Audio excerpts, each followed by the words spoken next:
This is Zhu Wenguang. He's a private detective, one of China's new breed of entrepreneurs. But Zhu's business is unique. He tracks down and frees women who've been kidnapped and sold as wives to lonely men. His files show he's a busy man. The trade in abducted women is an ancient practice abolished by the communists and been fueled once more by China's new economic liberalisation. Freeing abducted women has now become an addiction, Zhu says. Usually when they see me, they start crying. Uncle, bring me back. I can't suffer any longer. Today, weddings in China can be extravagant affairs, shows of luxury that would never have been seen under Mao.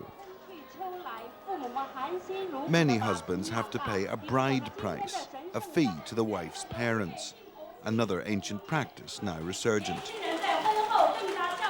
But a kidnapped bride is a cut-price option, costing a mere 1/10 of the expense of a wedding. The government says that in 5 years, as many as 88,000 kidnapped wives have been found and released. The evidence suggests that this is just the tip of the iceberg. According to one of China's leading independent economists, the trade in kidnapped women is one of the manifestations of the new market-driven economy. Some poor areas like Shanxi, Inner Mongolia, the situation for them is that to buy a wife is less expensive than to get a local marriage. And this economic, the difference between prices encourages the people to buy. This man has never heard of Zhu Wenguang. He had to wait 5 years for the police to free his daughter after she was abducted. Jin Yi was kidnapped when she was 12 and sold to a man twice her age in another province. He paid 2,800 yuan for her, just over $300.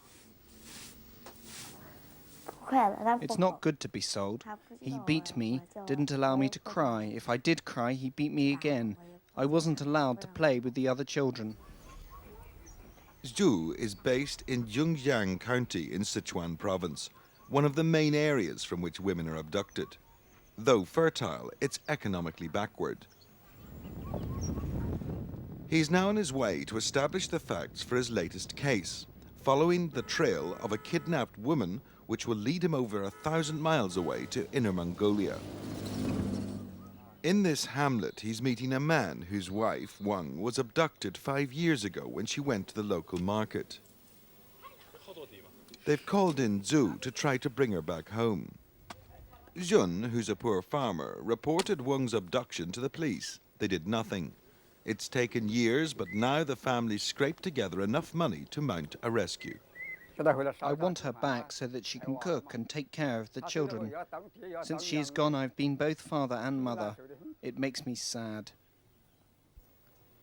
All Jun has left to remind him of his wife is her old ID card and a letter smuggled out from Inner Mongolia 3 years ago. It was a cry for help. She said she'd been sold as a bride, she couldn't understand her husband's dialect, and had no money and no way out. Zhu gets payments on results, but the expenses of the expedition have to be met. Fortunately, Jun's daughter, Lian, has saved enough money by working in a nearby town. Zhu's ready to take on the case, though. He's sure he'll succeed. He claims his failure rate is under 1%.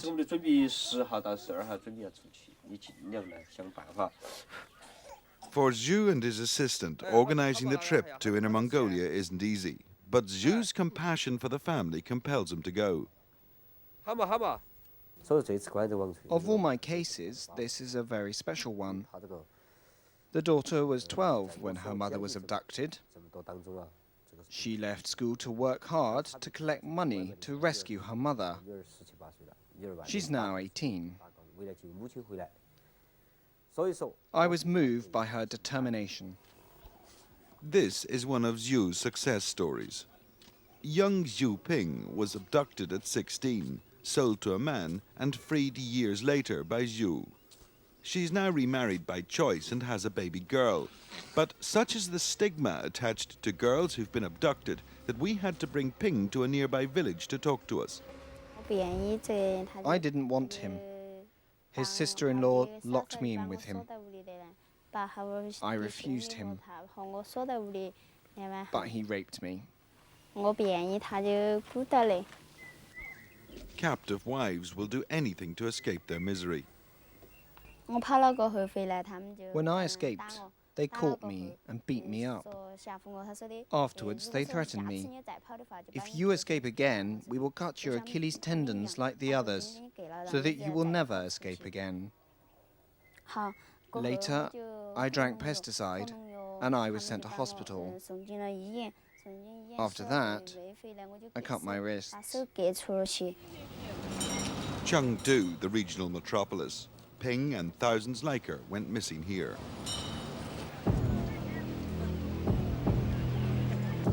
This is the Nainai Bridge, China's biggest labor market. Every year, millions of country girls like Ping stream into the cities in search of work. They're easy prey for the kidnappers. It's estimated that 30 women are abducted from the Nainai Bridge labor market every day. We tracked down one former kidnapper. Business was good, and then he ran into Zhu. I used to trick them, make them my girlfriend, tell them we're going on a tour together. Then I sold them. As I'd already prearranged the deal, I brought the women to the house of a middleman. The buyer came to the middleman's house and negotiated the price with him. I got paid by the middleman. I didn't know how much the woman was sold for.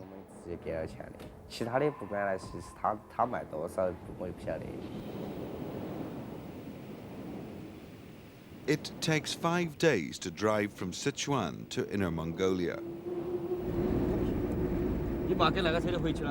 In the car with Zhu are Zhun and his daughter Lian. She hasn't seen her mother for 5 years, and she's come along to help draw her mother back to Zhun. They've staked everything on this trip. They know it's their only chance. The province of Inner Mongolia is like another world to them. It's a far cry from fertile Sichuan.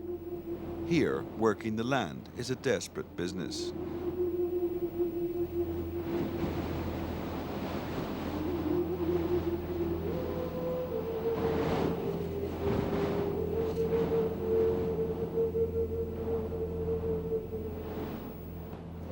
Many abducted women are held in villages like this. Lian's mother, Wang, has been kept in such conditions for 5 years. These are closed, even gated communities. These people don't like outsiders. Zhu, Zhen, and Lian set up base in a hotel in a nearby town. Zhu has to work through the local police. They've agreed to do the pickup themselves. According to the plan, Wang will be at the police station the following morning. Zhu's convinced he's made all the right preparations.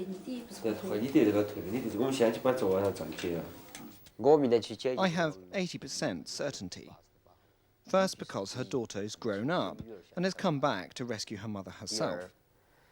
Secondly, because she wrote a letter asking her family to rescue her. Here, the police view them as outsiders, and it's difficult to predict what will happen. Everything now depends on the local police. Next morning, they leave for a town called Guyang. There, they hope to find Wang safely at the police station.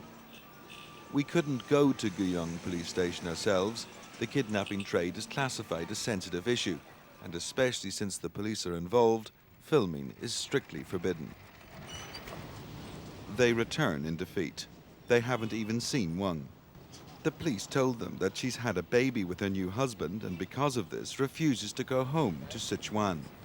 The fact that Wang was illegally kidnapped and sold seems to make no difference. The family simply cannot believe she would choose to remain here, finally deserting them.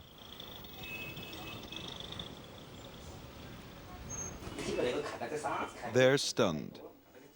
And since Lian has spent all her savings, They may not even have enough money to get home again.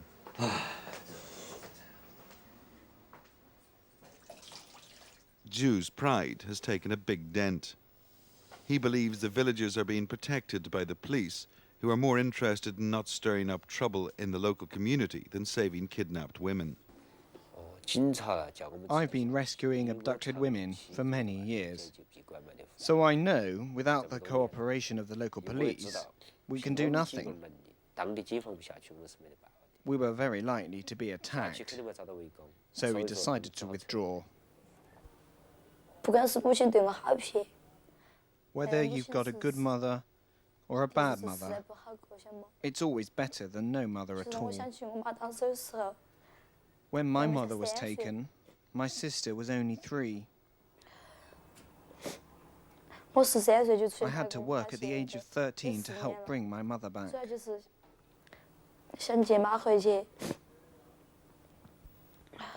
China's government is committed to stamping out the trade in abducted women. Nevertheless, many policemen and ordinary people here believe it's best to leave those who buy the kidnapped women alone. This is very similar to the case of hijacking. If you compromise to the hijackers, maybe you solve this case peacefully, but this will encourage a lot of potential future hijackers. So the only way to solve hijacking problem is to say no forever to hijackers. And I think that is the same case with abduction.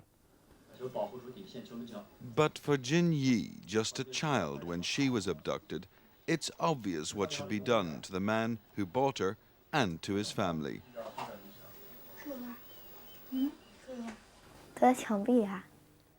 Kill them.